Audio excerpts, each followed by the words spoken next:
Happy birthday, Aunt Lucy. That's good. Sounded, yeah. Son of a bitch. Happy birthday, love. What the fuck was that? Hello, you are listening to Off Radar, It's a Movie podcast. I'm James Smith, a professional film and video editor. I'm James Eatock, a freelance writer and illustrator specialising in 1980s cartoons. And I'm Neil Brock, aka Nige, the man with two names, former film journalist and currently working in the games industry. Each week, one of us picks a movie that all three of us either haven't seen in many years or in some cases haven't seen at all. We each watch the chosen movie, return to the microphone and let you all know exactly what we thought of it. I'd never really had any interest in watching it and I was proved absolutely right. I think it's amazing. I really, really love this film. The film's still a pile of steaming dog shit. If you fancy joining in and suggesting a movie for us to watch, why not tweet us at Off Radar Podcast? Or email us on offradarpod@gmail.com. If you like what you hear, please subscribe, share, and by all means, leave a review. For now, strap in, turn the volume up, and let's go Off Radar. Want to do this? Yeah. Let's do this. All right. Hello. Oh, little exhale. Welcome to Off Radar. I'm James Smith and joined by James Eatock. Hello. And what's he going to do this time? Neil Brock. Hello too. I see he did that. He added the number 2. It's good. After hello. It worked by saying hello too because I did it after you'd done it. See, it works on so many levels. Grammatically all over the place, but we'll go with it, yeah. All right. Well, yeah. Hello. And we call Neil Nige for the sake of this podcast and every other podcast. Yeah. And today we are rating and reviewing a film called Paddington 2, which came out in 2017.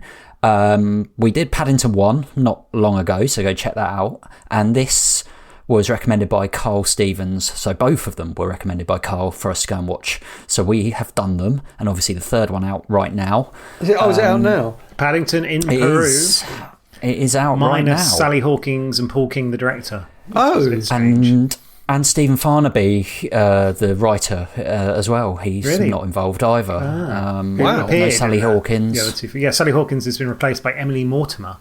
So a bit of the old Roseanne switching out. yeah. I can't remember her name. I think she said, apparently it was it wasn't that she hated the script or anything. She just thought it was the right time to leave the franchise. The right time, 2 movies. Yeah, I'm done. I thought it was like a scheduling conflict, but yeah. But like Olivia Colman's in it as like a nun. Instead. Oh, you love a bit of Olivia Colman. I mean, it's got but interesting that Paul King, who did the first one, he is involved in the second one. So he's directed the second one as he has written it, and Simon Farnaby, who is the guy that plays the security guy in both of them, I think. Yeah. And the guy in Ghosts with the voice that we discussed briefly in the first episode. Good starting point. We've probably covered this a little bit.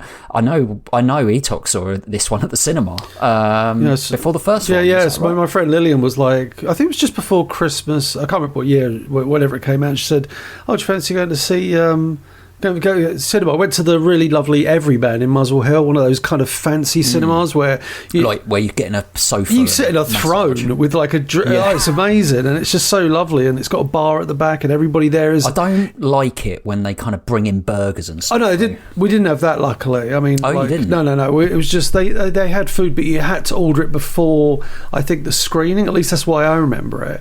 Did they have marmalade sandwiches? Amazingly, I don't think they did, which would have been like an amazing tie-in. But they didn't do that. But yeah, we sat down and I was like, okay, I'm watching this Paddington movie, Paddington 2. And then, I think as I said before, I was like, oh, this Paddington 2 is a great movie. Let me go back and watch the first one. I've kind of spoiled the review. Yeah. I couldn't. I don't think I could not spoil it though, because it's like I saw 2, I hated it, and then I went back and watched 1. It doesn't make sense. So I saw this at the cinema. The cinema. Nige, did you see this at the cinema? No, but I did it the right way around, in the sense I watched the first one, then I watched the second one. So that makes sense. I can't remember exactly, to be honest, but I get the feeling I watched the second one not very long after I watched the first one. And I think I said on the last podcast, I revisited them both again with my parents, I think last Christmas or the Christmas before, that we sort of did it as a family thing and we watched all of them together. So this was, I think, the third time I'd seen Paddington 2 was for this podcast. So Nige on a roll. 3. Exactly, nice. Yeah. But I have no interest in going to see Paddington in Peru because I'm a Sally Hawkins purist. So there you go. Oh, wow. He's made his... he's a Sally fan. It's like Terminator 3. I'm just not interested. Just, no. Yeah. Don't look back in Sally. Sally. Terminator when Harry met Sally? Yeah, there you go, no. Somewhere in there. What? I don't know what I'm talking about. So I saw that, like I said on the last podcast, maybe we'll say this a few times in this episode, I saw the first one at Christmas, but I thought I'd seen this one, but I don't think I had. I think I'd just seen some clips and I thought, oh yeah, I've seen Paddington 2, but I hadn't seen it all the way through. So this was a first time watch for me, which was really good to see it so recently after doing the first one in mind, and yeah, I guess I haven't done the cast yet, have we? It's Ben Whishaw is obviously it's pretty much the same. So Ben Whishaw obviously is Paddington. Hugh Bonneville's back. Sally Hawkins, as we say, is in this one. Julie Walters, who has probably a bigger role in this one than the first one, actually. Hugh Grant is in this one, replacing Nicole Kidman as the bad baddie. He's called Phoenix Buchanan, which I thought was an incredible name. Yeah, Phoenix Buchanan. And then there's a whole host of supporting cast. So just really quickly run through some of them. It's like a who's who left off. Of like British. Every scene. Yeah, every scene. It's like people who have been on like BBC 2.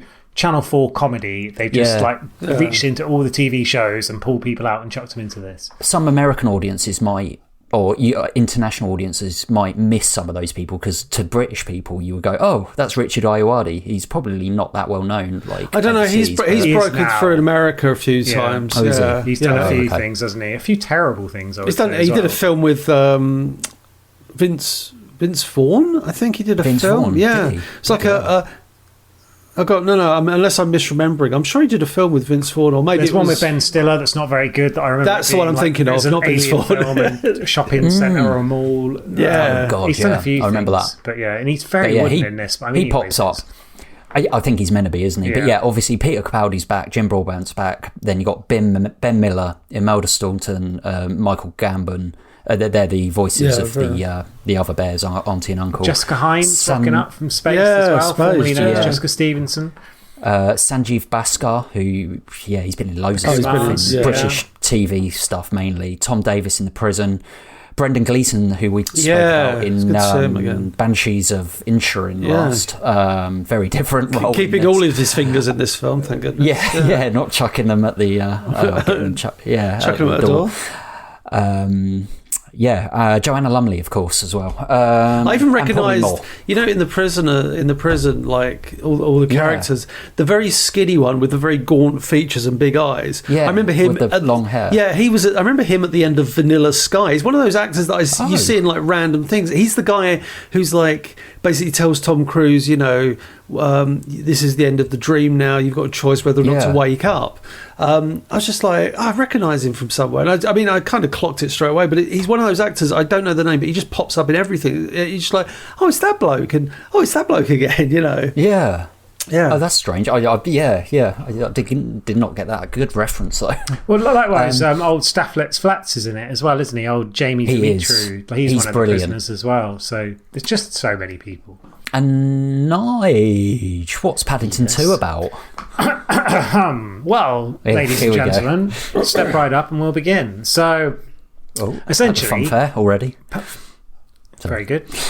Paddington 2 picks up after Paddington 1 ends. So after 12 vicious rounds with Millicent Clyde, Paddington wants to retire and settle down. He gets cast in a series of TV adverts but bumbles over his lines and... Oh, no, wait a minute. This is Rocky 2.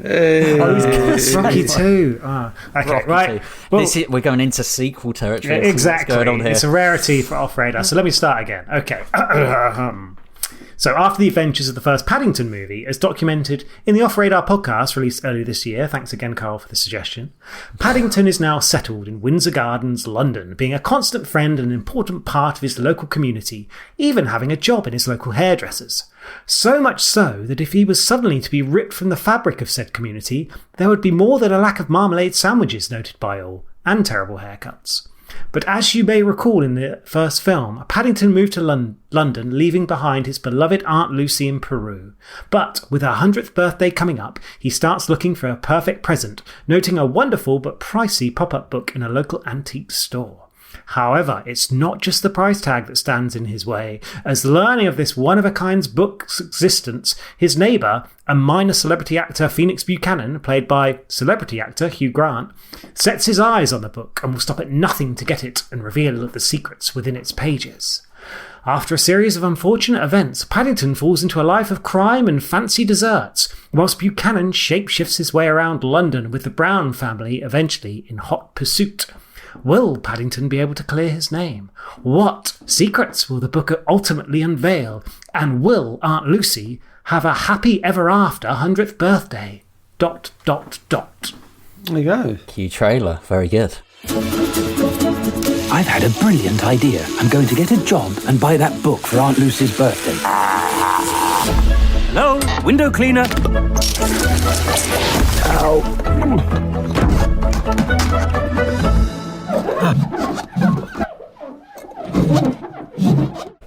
Very good. Yeah, and much like the first one, we begin this film back in Peru, and we're reminded of the kind of where Paddington comes from, that kind of lush green. Why is he not giggling so much? It was the way you just started that. You went, "We are begin." Is that what I said? Yeah, you went just like the first. We are begin. We are begin. We are begin. We are begin.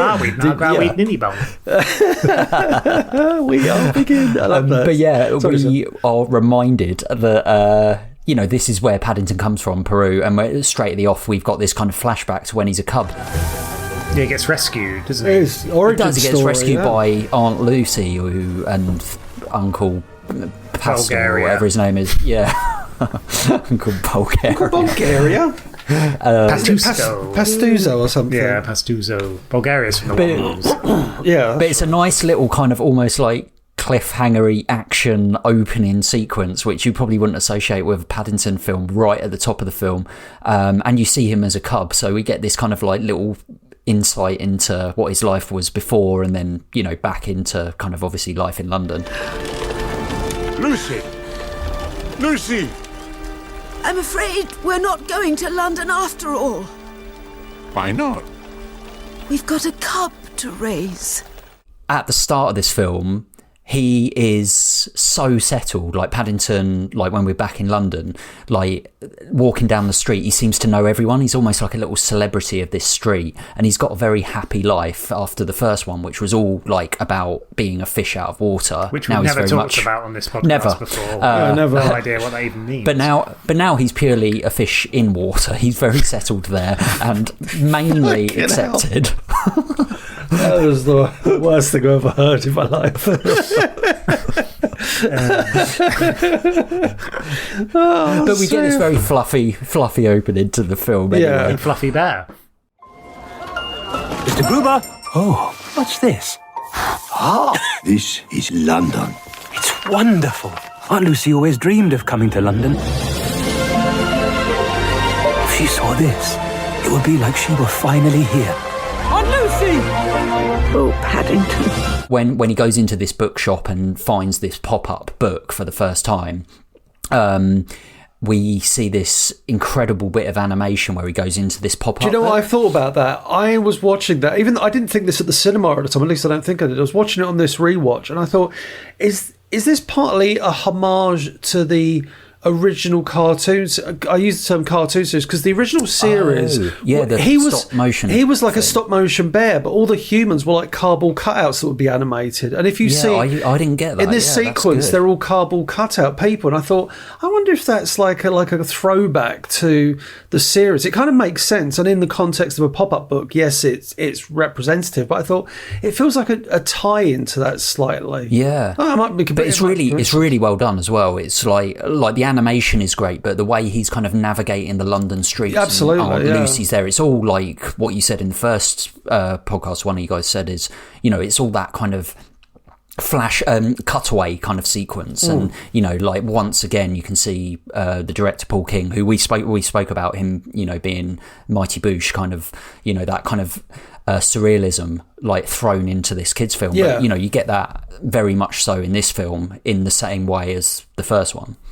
Yeah, and I think it works really well again in the sense of, like you said, it's those nice little touches. It's not just silly set pieces for kids. It's something there's kind of like substance to the story, and there's weight and there's layers to it. And like you say, those little nods back to the original Paddington series are just really nicely done, and it never kind of feels shoehorned in.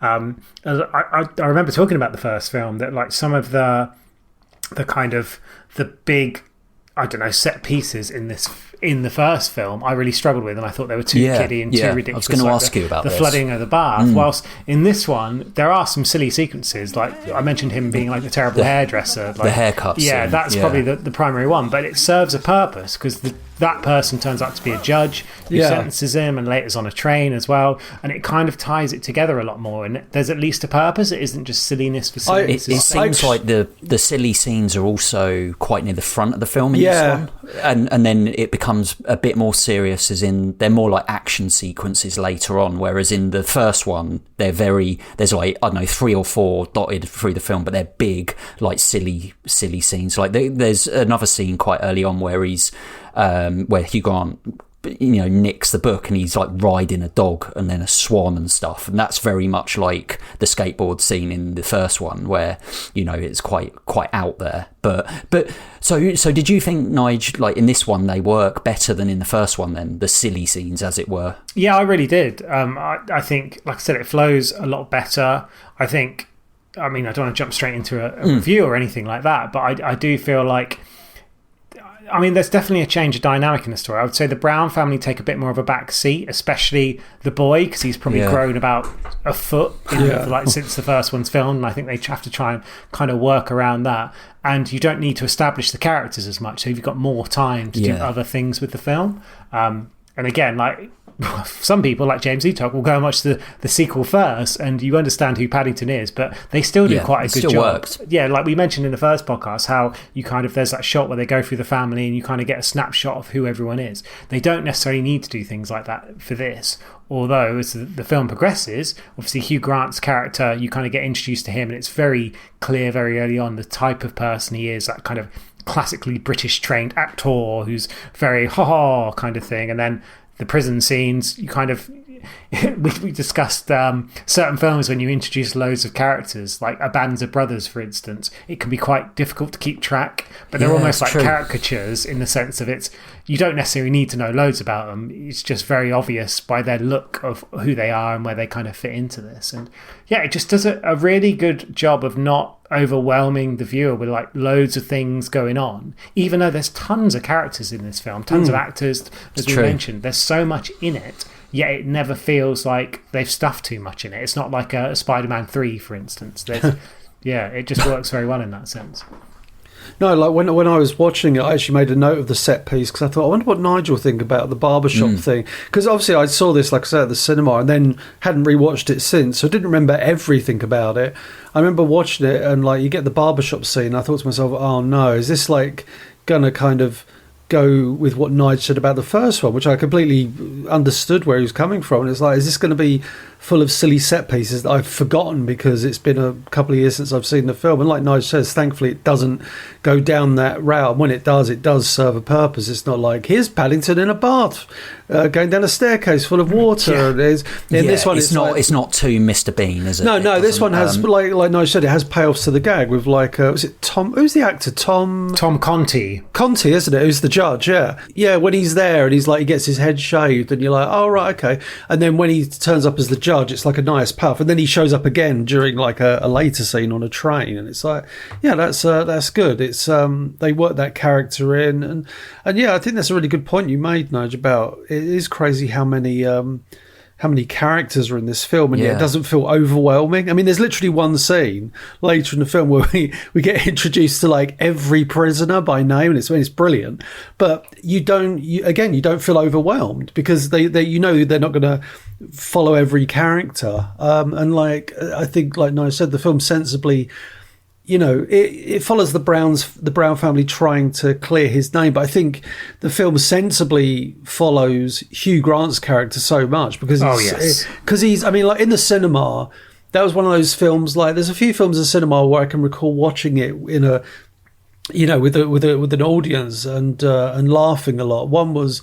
There was Wedding Crashers was one film that got such laughs. Borat got huge laughs, obviously, when you went to see the cinema. And this this one, every time Hugh Grant was on screen, he just got such big laughs because, especially as we see, like as the film goes on, he plays all these personalities, and he does them so well when he's doing this, like these inner monologue or outer monologues. It's so good. You're a very famous actor. Oh, poo. Or used to be. Now you do dog food commercials. Well, a man has to eat. What? Dog food?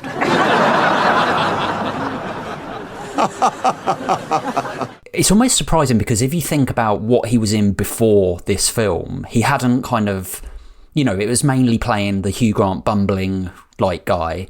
And then, obviously, after this film, he's gone on to, like, his acting range has changed a lot. I'll agree. Yeah. His career had stalled, definitely, I would say, before this. But he was always seen as Richard Curtis's boy, Lovey. So when he's come into this film and not taking himself seriously whatsoever, I didn't really know much about him in this film, and I think because it's a good comparison to make to Nicole Kidman, because Nicole Kidman is really good in the first film, but she's a very straight kind of baddie in that kind of role. And I thought she was quite wooden as well. Yeah, which I didn't really get because I hadn't seen the second one. But after watching this, when you compare it like for like, it's like Hugh Grant brings so much more charisma to this role. Well, it's the character though, isn't it? Like, it is the character. Yeah, like, it is the character, yeah. With her character, with Nicole Kidman's character, she was supposed to be almost like cold-blooded and aloof and almost like dead on the inside. Whereas his character is like, all he's ever looking for is the adoration of others. Like, deep down, that's all he wants is like attention and love and stuff, whilst also being like a complete cad. But I think that's the best word that sums him up in a way. He's a cad. He's a villain, but he's like a moustache twirling villain from like tying a woman to the train tracks. That kind of villain. Yeah, a lovable rogue, but a throwback. Probably a bit darker than that. Yeah, that's the thing. You don't hate him in this. Yeah. No, I think that's the kind of genius in it, isn't it? Because although he is the villain, like he's just very funny and charming. Yeah. And obviously he's overly posh and self-centered and he looks like he's having fun, quite narcissistic, doesn't he? Yeah. He's having fun, like both as a character and as the actor, you can tell. And I think he later came out and said this was the most his favourite film that he's ever actually done. And I don't know whether that was because of the result or because of the actual environment on the set and what he could do with it, and obviously all the different outfits. But I was just looking at his kind of like filmography. Yeah. And you go from like sort of, you're Notting Hills after obviously 4 Weddings, and you got like the Bridget Jones's Diary films, and they did like American Dreams, music and lyrics that kind of died on their ass a bit. There was a bit of a gap as well. Then he did Cloud Atlas, which was just a bit bonkers. I don't know if you ever saw that with like... I did. Yeah, it was mental. Yeah, and then a few films I've not even heard of. Was in The Man from U.N.C.L.E., which I think a lot of people talk very highly of. And there's a lot of credit for that film. And then he did Florence Foster Jenkins, where, again, I think he played a character that had a bit of... that kind of similar role. He was quite posh, but he was having a bit more fun with it. And then bang, into Paddington 2. And then since then, I would say was it? Yeah, exactly. Like he's done like not Glass Onion as well. Did that Dungeons and Dragons film, which is much better than it has any right to be. Like he's been in Wonka, etc. I think his career's had a resurgence, and there was like a TV thing he did, didn't he, as a minister that got a huge lot of plaudits. I think on the BBC, and I think that might have been the trigger point for people to kind of take him seriously as an actor again. But then he does something like this, which is so unserious. Everyone realizes, oh my god, he's got range. He can be funny. He can do all sorts. Wait, and he's currently in a film called Heretic, which it looks like one of those like totally different performances from him as well, because he's like this sinister kind of. Yeah, like, I don't know much about it, psychopath. But I was going to say, tying into what Nige said about his career, I never thought about this until like Nige said it, but it's funny because the character Phoenix Buchanan in this film has seen his own career dwindle to the point where he's doing dog food commercials. Exactly. It's really funny because we get like there's one point when he's doing one of his outer monologues because he's talking into the mirror and he's going through all these different characters that each, there's all these like prop costumes behind him on mannequins, and he kind of he does the voice. It's a really lovely way of creating exposition without doing a pointless inner monologue. You've got him kind of doing this outer monologue, but showing his range of acting and ability, and it's really good. But there's one point he says something like, "No more kind of dog food commercials for me" or something, and it just shows a TV, and then you get a shot of the advert of him dressed up as a dog. Thank you, Simpkins. If, like me, your doggy likes to maintain standards, can I recommend Harley's Gourmet Din-Dins? And it's really funny. He's like, it's a really cheapy dog food advert, and he eats the dog food, and at the end there's like I think it's like one of those quick messages. It's like, buy, thingy's dog food, whatever, that just goes, not to be consumed by humans. And he's literally just eating it on camera as the dog. And I was like, oh, it's so good. I love it also when we go into his house, there's just pictures of him all over the place. So good. It's just like, but they are actually him as Hugh Grant, just photos from his past. And it's so nicely done. And this role could have been so close to the bone. Like if he'd been a little bit, if he took himself too seriously or anything like that, he couldn't have done this. But he was... He just camps it up as well, doesn't he? For someone who's like seen as this kind of like, I don't know, like lovable Hugh Grant character before this film anyway, like he is pretty camp in this film, like as we see in the kind of end credit sequence, which we'll get to. But but he's like Nige said, I think his ability to not take himself too seriously is what makes him perfect for this role. You can think of quite a few probably lovey actors that would never do this role, because it'd be like, I could never do that because, there's always that thing of, it's a kid's film. But I think if Paddington has proven anything, these movies, at least the first two, it's like, oh no, you can make a quality kids film and load it heavy, front load it with amazing British talent, and in the case of Nicole Kidman, Australian talent. Did you know you can now subscribe to Off Radar It's a Movie podcast on YouTube? You can watch exclusive trailers and listen to brand new full episodes. All links and info in the description down below. Somebody stop me! And we get, obviously, you talked about Smith, he steals the pop-up book from the bookshop, and which leads to Paddington going down. Framed. Yeah, I love the fact that he, obviously we get this, like I said, this wild chase just before this. And it is, again, it's probably a little bit more like one of those set pieces in the first one. Yeah. It's really well done. And it's Hugh Grant as the audience. It's Hugh Grant. Obviously Paddington doesn't, and he's chasing, he jumps on a dog and then a swan, and it's like, oh God, here we go again. But actually, after this scene, I think, that kind of silliness tones down a bit.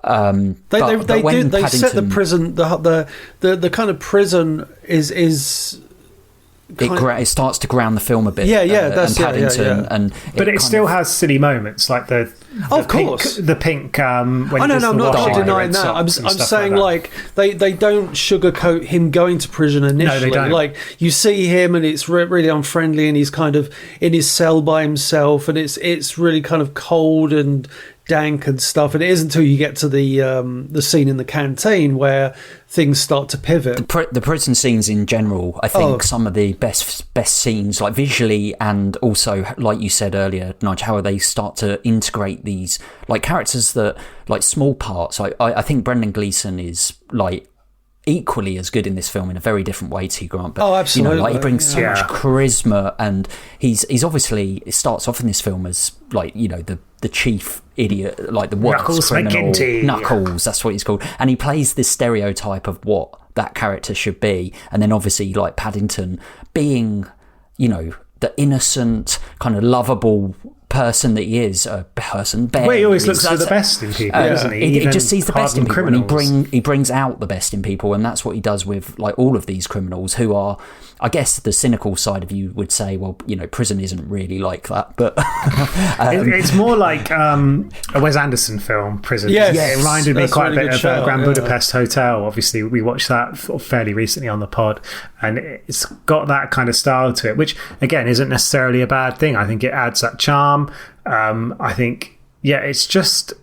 Well, that scene you talked about where like the Browns come in to meet them, and he's like, and they're all the characters. all the That's heads, very Wes Anderson, the look, and he's like, and this is Knuckles, this is blah blah, this is the politician who's like, no comment, kind of. No thing. comment. Just a lovely little joke. There's so many of those. He goes, I hope we can count on your vote, or something like that. This is Phipps. G'day. Spoon. Hello. Jimmy the Snitch. All right. T-Bone. Watch out. The Professor. Ho. Squeaky Pete.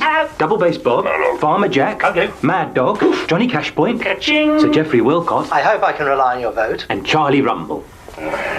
And then Hugh Bonneville only gets moments, I would say, in this film, but he has a brilliant moment here, doesn't he? It's a cracking scene, because it's how it's shot as well. Yeah. He turns off what he thinks is the sound, the mic. turns off the light, and then he's just like, these hardened criminals, and just says a lot of derogatory things. He talks a lot of shit, but then it's the way Brendan Gleeson doesn't break pose and just goes, we can still hear you, Mr. Brown. And as for that bearded baboon in the middle, he's hardly got 2 brain cells to rub together.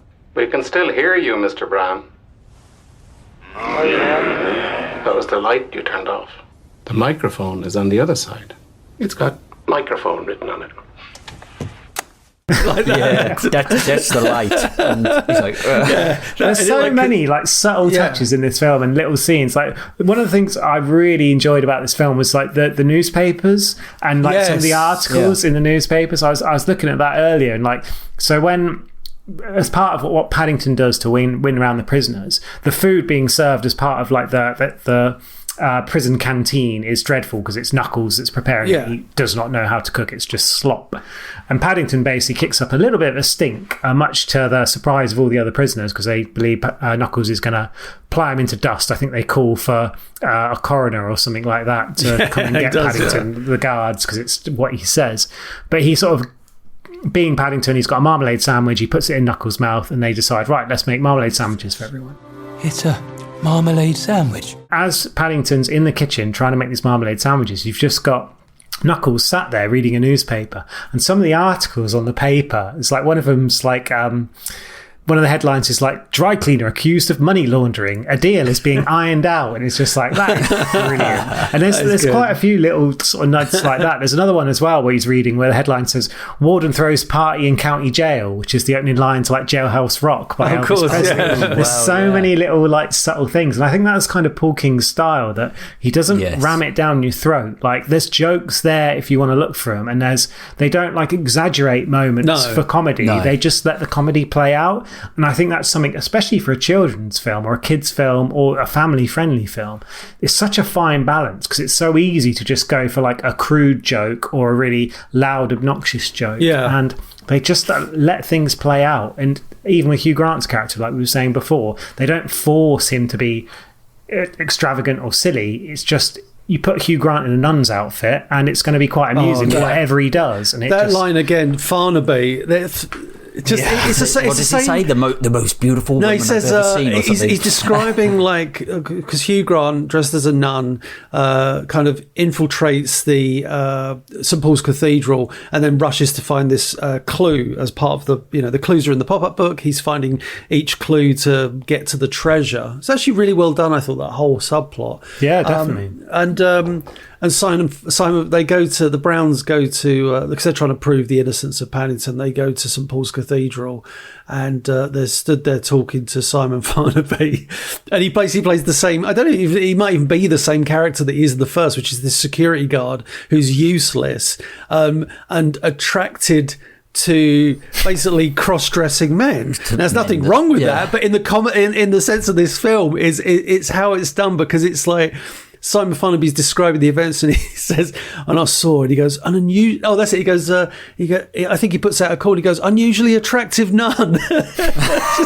I thought that's such a great line. And then, because at some point, I think one of the Browns says, what happened? Because there's like during the Hugh Grant's escape, dressed up as a nun, he knocks one of the statues down, so it crashes on the floor. So the Browns are like, what happened? And Farnaby goes, a nun went berserk. It happens. Yeah, it happens. It's his voice. It's that voice. It's that kind of voice. It happens. I love how, like, I chased after it at the highest speed. He's like, got a cup of tea, and just running along with his cup of tea, having a sip kind of thing. Oh, it's just so good. But again, like, it's just subtle, it's silly, but it doesn't overplay its hand at any point, which, I think is a rarity for these kind of films. And it's weird, like, I really found the scenes where the prison undergoes the transformation kind of, it's weird, like, really kind of life-affirming and inspiring. It's like really, really beautifully done, because you start off with the marmalade sandwich, and then they start eating the marmalade sandwiches, and then I think what the prisoners are like, oh, is there anything else, like what's for dessert?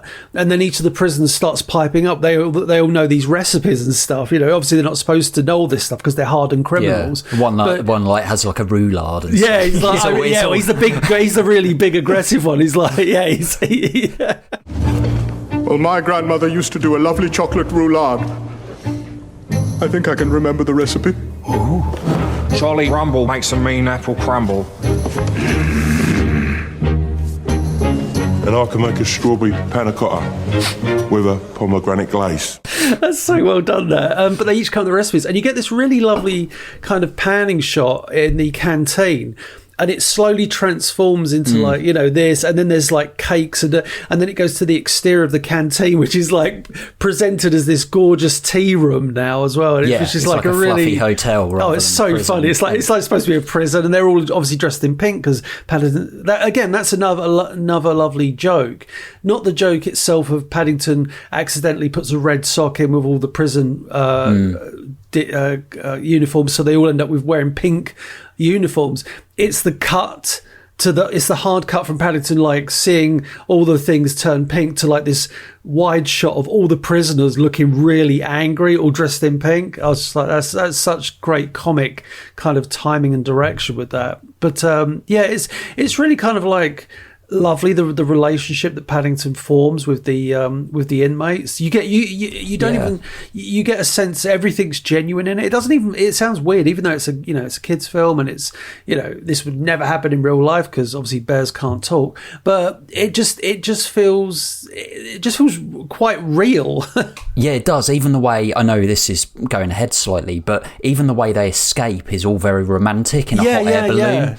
And the fact that when they kind of almost say, like, almost double cross him, but you kind of know that they're going to come back in the end and save the day. There's too much of a bond there at that point. But it had that point, if that was the end, which in a lot of films that would be the end. The criminals get away and then you don't see them again. But the fact that they do come back in the end, it shows that genuine connection that Paddington has on everyone. Like you said, Nige, he just brings the best out and looks for the best in people, and there's that innocence in him. He never like judges anybody, and that's what he does in this film. And I think what's really clever, from an audience point of view, is you're fully invested in that. You never think, oh, there's a CG bear. And I know I said this in the first one, but no, you never think there's a CG bear on screen. You're actually like, oh, this is They Paddington. do. I don't know how they do such a good job of that. Real. Like the Disney CG fair that was happening around about the same time or before, I found we're talking about Disney here, I found their live action CG films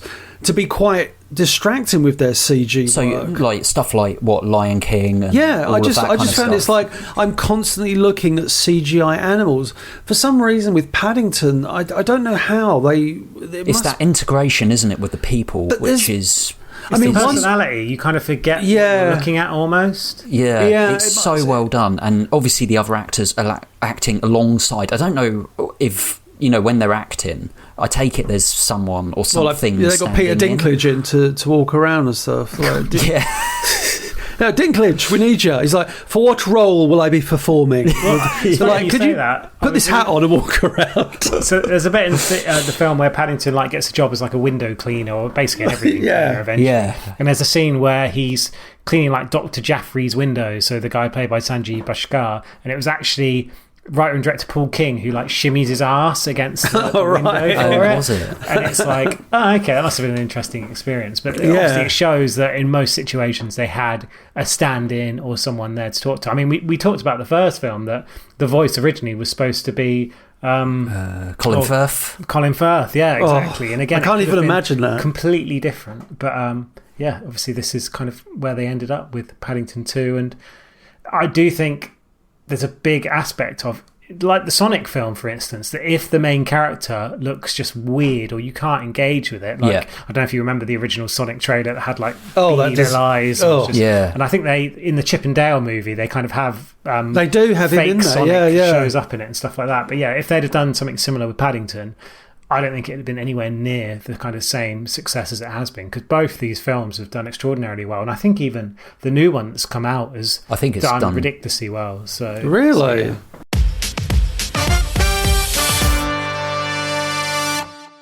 One thing I liked about the escape that I wrote down was when they're doing the escape and they're going through all these different like prison, almost like obstacle, like Krypton factor, aren't they? Yeah, it's like the Crystal Maze or something. Yeah, there's one scene that I didn't clock in the cinema, but I watched it this time and I was like, I'm sure that's a homage to a kind of a famous Charlie Chaplin film where Paddington's going through these cogs and he ends up with he ends up with a bit of grease on his top lip, like a little moustache, like a little Charlie Chaplin moustache.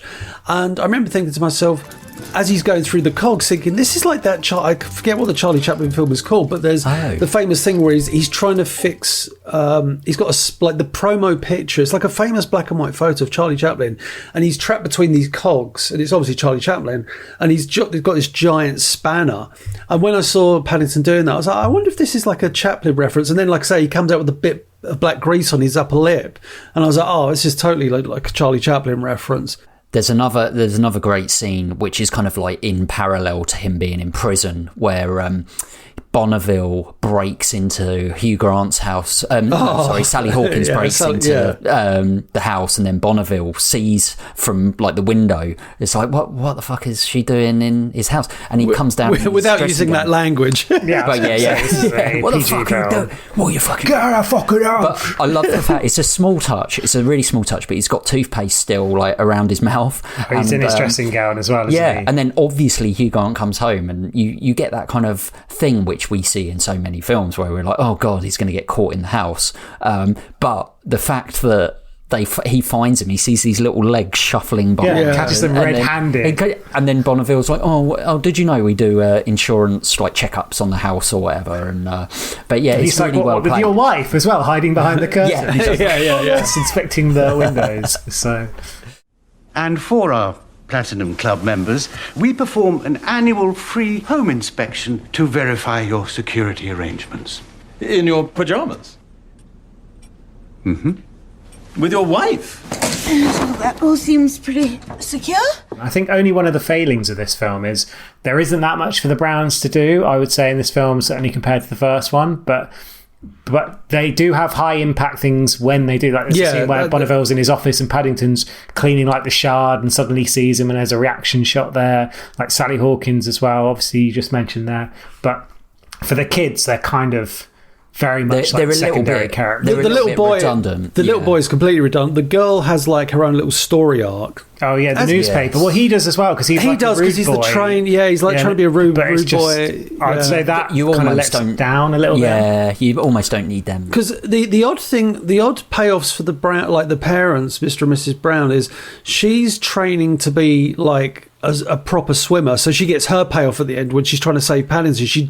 She leaps off a bridge with this spectacular dive. It's like, I'm sure that would kill most children. Oh, it's really well done. But And Hugh Bonneville is obviously Mr. Brown. He's like a champion coconut shy thrower, isn't he? He throws the coconuts. Wow. Yeah, and I didn't realise that. Yeah, I've forgotten that bit because like his arc is like he gets overlooked for a job, doesn't he? And goes on like a mini midlife crisis. It starts in like yoga and stretching, and which pays off. Which pays off as well, yeah. Which is brilliant. Like, I mean, it's silly, isn't it? Where he's between the two trains and he does this kind of like does the split. It's all for a second, and the fact it's Hugh Bonneville doing that as well, it makes it even more hilarious. Yeah, he's just got a funny face, that guy. But and also you got the this whole train thing. You know, you see that in so many films as like well, indie, like Mission Impossible and indie, Last Crusade. Yeah, exactly. It's like running Bond on top films of the train as well. There's it's Roger like Moore, any action film. Yeah, I think like it's Octopussy maybe. I can't remember which Bond film. Someone knows he's going to be listening to this, being like, "Of course, it's bloody." I can't remember which one it is. But yeah. This is the first time I would say in this franchise where they kind of step away from just being quite kiddie, whereas I felt in the first one it was like, even at the end, it was all like quite silly, whereas in this it feels a bit more like actiony. Like it seems like it's stepped up a little bit. Yeah, it's kind of not serious, but you know what I mean. Like it feels like it could be any kind of action film like this part of it. I think they tried to lean into it for the first one where they had Nicole Kidman was like a knife thrower, wasn't they? But they cut most of that stuff out because they thought it was a bit too scary for kids. In this one, because Hugh Grant's character is so light-hearted, like he picks up a saber at one point, for instance, but there's never really that kind of sense of danger, even though there's people like jumping between fast-moving train cars. Paddington almost drowns, and Sally Hawkins, as you mentioned, had to like dive in and save him. But there isn't that kind of feeling of danger there strong enough. But at the same time, as you say, it's something that there's something there for everyone. The kids can enjoy it because it's like, oh my god, all this crazy stuff. The adults is like, oh my god, yeah, there's tension. It's just quite well balanced. Like, a lot of this film is. That underwater scene, I mean, the amount, you know, he's trapped, and Sally Hawkins basically gives up. And you know, like, she can't free him, whatever she's doing, and it's really well done because you're like, oh man, it's like Paddington looks resigned to the fact that he's going to drown. It's really well done. That you know, it actually gives this like kiddie film that substance of that peril and jeopardy that this character is facing, that you know and love and respect, and then obviously, like we say, we get this kind of really well done bit where the criminals, I don't know really where they come from, they just come crashing down and say it's well shot, because any other film I think would have made the mistake of showing the plane arrive, them jump into the water, but instead we're still underwater and you just hear it and you see the shadow of the plane land, and then you see them all coming into the water, so everything's underwater, but because we've already established they're in a plane making their getaway a couple of scenes earlier, the fact that you hear a plane and then you see like the plane, it's one of those planes that lands on water, it's like, oh, they're back. So, and it's you know, it's really well done, like I say. Endings are notoriously difficult to get right in films, and I think a few of the reviews I've done previously, I've like lambasted what are quite good films for a terrible ending. And I think this one just absolutely nails it. Like, it's just, it doesn't, again, it's not overblown, it's just very simple. And I was almost in tears at the end because it's just so well done.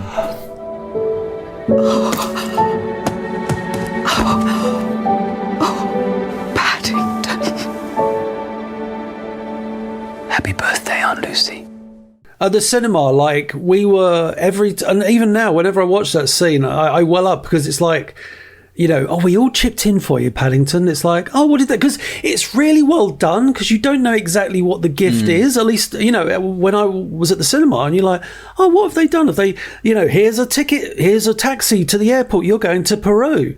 And you get the knock at the door and you're like, oh no. And the door opens and it's Aunt Lucy and you're like, oh, it's really beautiful.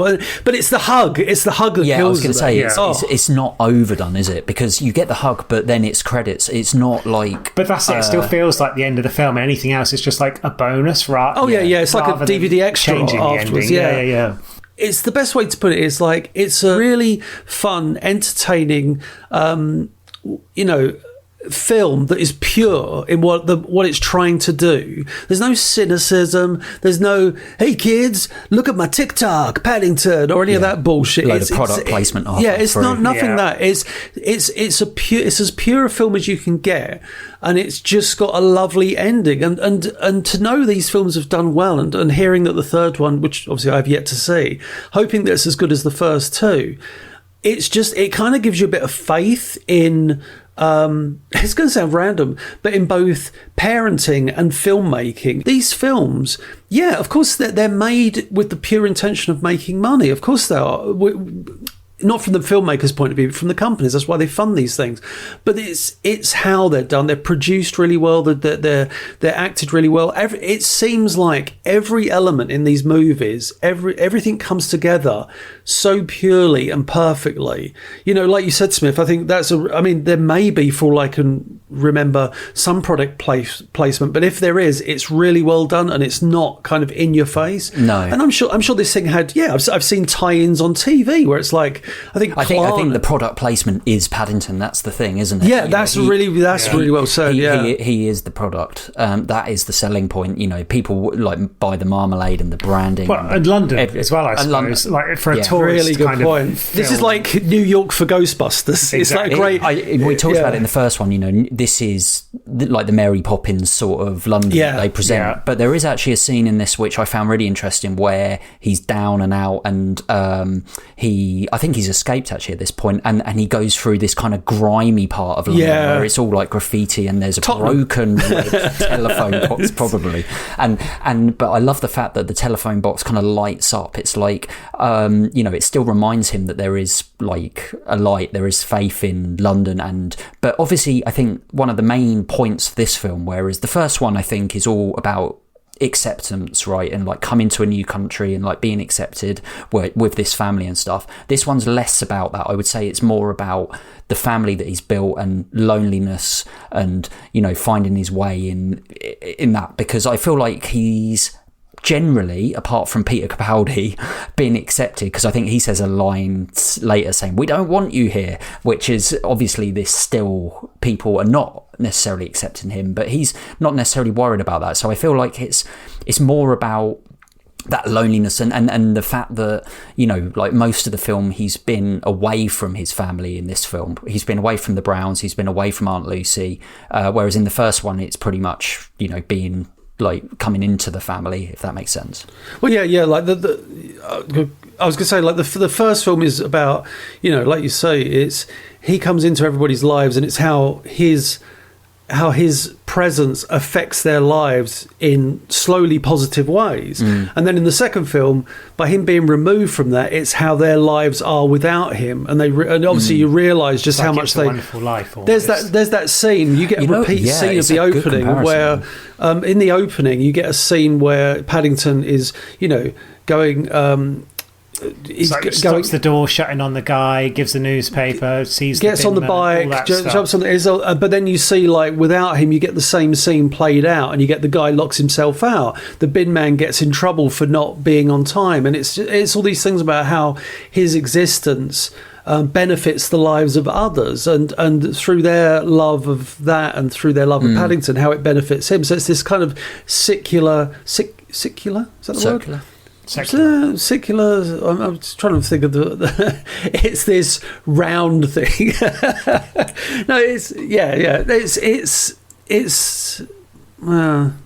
anyway, secular is the word I'm thinking of. Obviously, right at the end of this film, a lot of people will probably get out and walk up as the credits roll, right? I don't know if you did, Etok. No, I don't. No, I've been trained since the 90s not to leave the cinema before the credits. I mean, actually, it's not, because obviously with Paddington, I think they did it in the first film as well. You get this box and you see like other stuff, so you know that there's more to come. It's not like a credits and then an end sequence, but like a fucking Marvel film like ending. But there is a bit. Smith, stop talking about fucking Marvel movies. I always bring them up, Smith. Jesus Christ! But there is this which incredible moment where obviously, Hugh Grant. I was going to say Hugh Bonneville. Hugh Grant's character gets like back. Producers, it's suddenly like a big Broadway show in prison, isn't it? Yeah, he's in prison. Really well and he does this like yeah, it's like old school. It's like almost, like a Singing in the Rain sort of kind of dance sequence, a tap dancing with all the inmates. It's really well done because it's like extravagant, and this is the kind of thing that would inspire a musical, which I'm sure there will be at some point. But they kind of say, don't they, about his character arc that part of the reason why his career goes so badly is because Joanna Lumley's his agent and kind of says that he just finds working with anyone else unbearable because they're not at his level. But it turns out when he's in prison, he just needs an adoring audience. That's all he needs, and he can work with anyone as long as there's that adoring audience. And yeah, it kind of shows. Whilst Nicole Kidman's character, that whether or not they tried to do it or thought about doing it, or maybe they did even discuss the potential of her coming back for the sequel as well. Oh, right. She's kind of just like, she's gone and that's it. Whilst him, it's like, no, he's such a great character that's made such a big impact. They wanted to give him a payoff, and it works really well. It seems I didn't need the West End after all. Just a captive audience. Have you got any more trivia while we're here? I've always got a little bit of trivia for you. So we mentioned obviously Sally Hawkins and her wonderful diving scene. Well, actually, on the day after, in fact, her completing her demanding underwater scenes for The Shape of Water, which obviously we discussed as well as part of the first film, she flew from Toronto, Canada to London, England to begin production on this movie, only to find out she would have to shoot more underwater scenes as well. And there is a payoff in the credit sequence we were just talking about, that she's shown in the newspaper to be like, the first woman to swim the channel, but she doesn't have a passport, so has to swim back to get it, or something ridiculous like that. So that's good. So that was quite nice as well. Paddington 2 actually cost less than Paddington to make, apparently. This is based on obviously internet stuff, so how true it is I don't know, but apparently the first film was 65 million to make, and made 318 back, whilst this one, the sequel, actually only cost 40 million and made 284 back. So I wonder if I wonder if the producers of The Joker are thinking, like, maybe next time we don't spend 200-something plus million on a film that's going to bomb dramatically. Yeah, I think that would probably be a good idea. And I mean, it was very successful as well. Like, by the time the sequel was announced, like, they had to convince Paul King to come back and do it.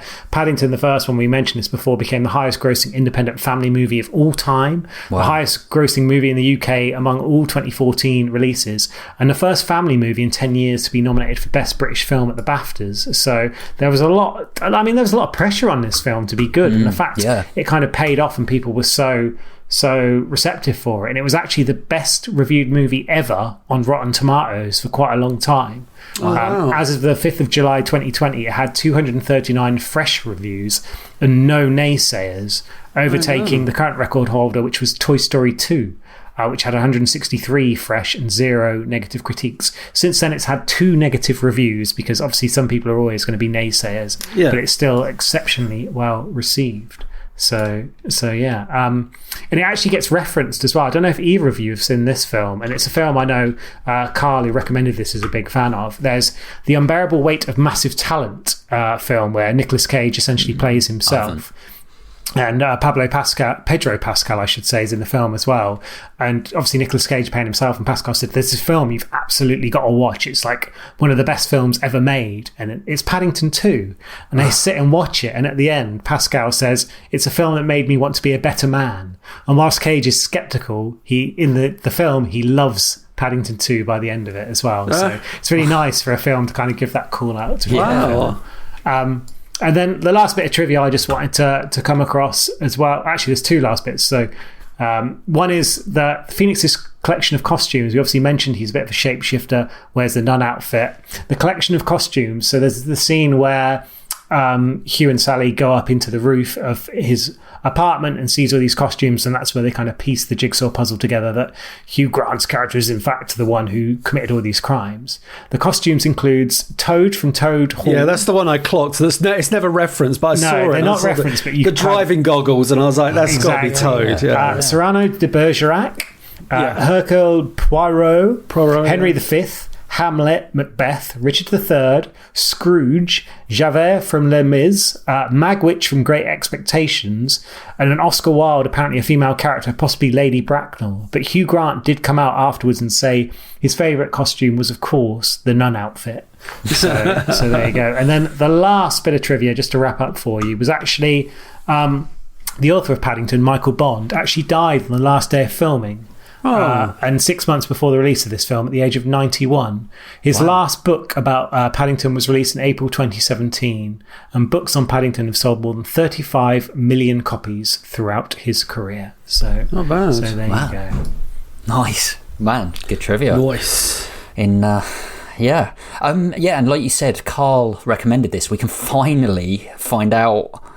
Well, yeah, he's done a double header for us, what he thinks of these two films, because we held off last time. So this is what Carl wrote.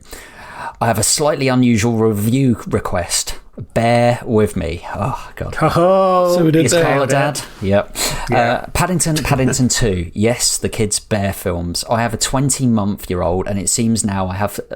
probably a bit older now. 17 years old. Yeah, 22 by the time we've done this. I now have to watch Paddington 1 and 2 alternating days of eternity, and I don't really mind. I think these films are easily categorised as just a kids' film, but they're really not. These films are incredible, and I can't believe I'm saying that they are. Paul Kings directs, been on the British comedy scene a long time. The cast are amazing, art design is outstanding, every department is peaking, but above all, the level of storytelling is phenomenal. Phenomenal.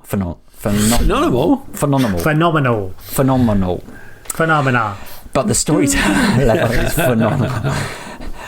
The layers of developing storylines and techniques, which are rarely seen at all, let alone compiled into one film, but two films and then a third en route, which is now out. Paddington could quite easily have been another throwaway kids film that the studio maximises profit and keeps things simple, but the films are anything but. They're so clever, and a child and adult can sit side by side and be transported into this unique world and completely absorbed by possibly one of the most wholesome and enjoyable pair of films, dare I say, ever made.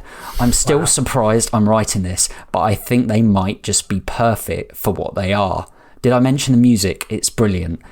So, Carl, it's hard not to go for a 10 out of 10. Wow. So he's given them both 10 out of 10s. I kind of saw that coming because that was a very glowing review. Well, seeing as he's watching them for eternity, you better like them. Yeah, exactly. Well, it's good that his child likes this and not, I don't know, some Garfield or something like that, and he's got to watch that every you can make a good Garfield movie, but true. What do we think? Obviously we've rated the first one. From my recollection, we gave it all fairly 7, 8, 9 type view. Yeah, definitely. Around that. Where are we now? Nige, Etok, who wants to kick off? Etok. Okay, I'll do it. I was fucking yawning then, sorry. I love this movie. I think I said that at the start. I said that on the Paddington 1 podcast review, or Paddington 1 podcast review, Paddington 1 review podcast. I just think these, like I said before, these films are very pure.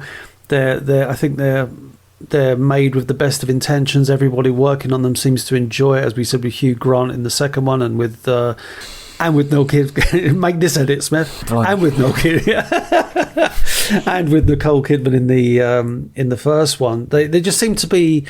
Everyone involved just seems to be enjoying themselves, and nothing... they're just very pure, wholesome films, but never talking down to the audience. It's hard, with that review, it's hard to kind of separate them in a way, and I don't think that's a bad thing. Sometimes that can be a bad thing, but I think having these two films feel very similar and yet unique in their own ways. For me, it's not a 10, but I think it's superior to the first, and the first I thought was a really bloody good film. So I think I'm going to go for this one. What did you give the first? Do you remember? I think I gave it like an 8 or an 8.5, definitely, because I know I didn't go 9 because I knew I'd give a 9 to this. Right. So I'm giving a 9 to this movie because I think it's 9 out of 10 for this one. I don't know why I don't give it 10. It might just be that. Just one of those things. Yeah. But I just think it's really beautiful movie. Nige, where are you at with the second one? I think the first one you might have given very slightly lower than I think I gave it a 7. So I think this film is better than the first film by by a decent amount. I think Hugh Grant is exceptional, as we've discussed. I the way they build up the other characters, the prison scene. There's a lot to really enjoy about this film, which Carl covered beautifully in his review, as Etox. So I won't go into too much depth on that. In terms of things I don't think necessarily work, I think we kind of mentioned that the kids, the Browns, don't really have much to do, and that's kind of shoehorned in. I totally get it.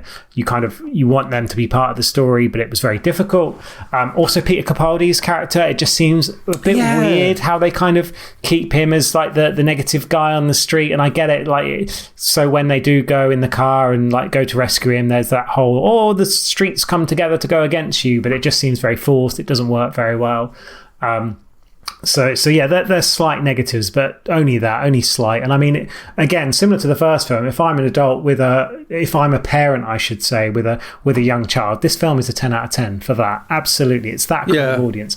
I'm still reviewing it kind of from a perspective of, I am a middle-aged man without kids. So therefore, I'm going to be probably a little bit harsher.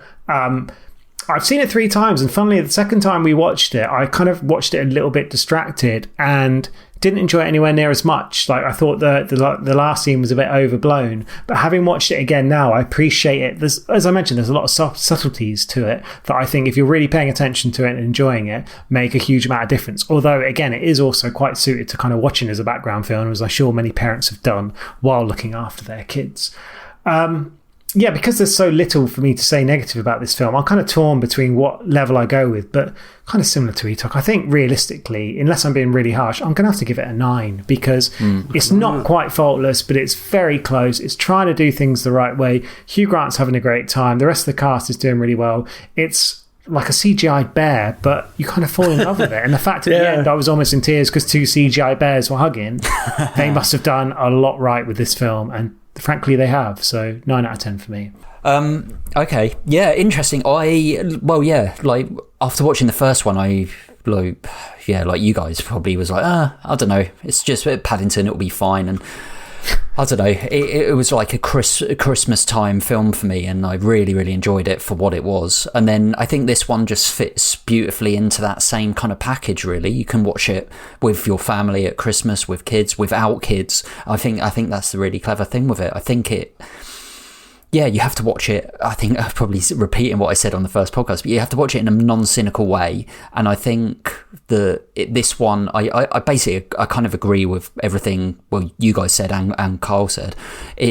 But I do think it is better than the first one, and which is really hard to do for any sequel.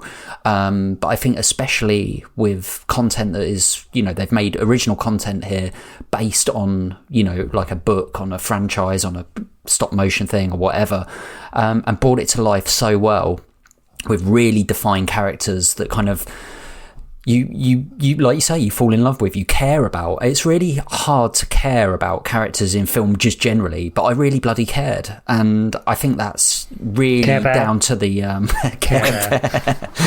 You really did. That was the Care Bear stare. And but that's down to the writing, the acting, the producing, everything, and it's all kind of come together really kind of beautifully well in this second film. And I am going to agree with you guys. I'm going to go for a 9 out of 10. I think I gave the first one an 8. So I feel like, like maybe watching this for the first time, I think it's a 9 out of 10. I think it's a brilliant film. Looking forward to seeing the third one. But we'll see. Something you just said there, Smith, like the fact about sequels as well, it being incredibly difficult to do a sequel that's better than the original film. With a lot that are considered better films, like Terminator 2 and Aliens are 2 that come to mind that some people think are better sequels. There's debate on both of those. But they're quite different films. Like T2's obviously, there's a lot more bombast. Aliens compared to Alien is massively different. Paddington walks kind of very similar lines to Paddington 2 walks very similar lines to Paddington, but just does it better. And that is even rarer, I would say, to be able to achieve that. So that's a very, very good point. It's a really good point. But they do, I think, and I mean, we think that it does. And guys, what do you think of Paddington 2? What do you think of Paddington 1? Go back and listen to that as well. Little plug. What do you think of Paddington 3? Oh, don't tell us. Yeah, 2. Yeah, get in touch. Email us on offradarpod@gmail.com. Tweet us at offradarpodcast. Go on YouTube. Subscribe. We're getting more subscriptions. Always doing the YouTube, then. Go on YouTube, find us there. And if you are on YouTube, give us a like. You should always do this, right? Never do this. Well, and check out Serial Geek as well. He's on YouTube. And, check out Serial Geek TV while you're there. And give him a like. Give me a like. Give Nige a like. Go to his workplace. Just go to my workplace and shake my hand, and I'll be like, just shake his hand, give him a like. His hand, or just give him a thumb up. That's all I get. Just go up to him and go, there you go. Yeah, stick a thumb up, Nige. Yeah. Don't stick a thumb up. We need your help. We are looking to grow Off Radar and release more and more high quality content. Please give us a review on Apple Podcasts or wherever you get your pod. And why not share with your friends and loved ones? Help me! Help you.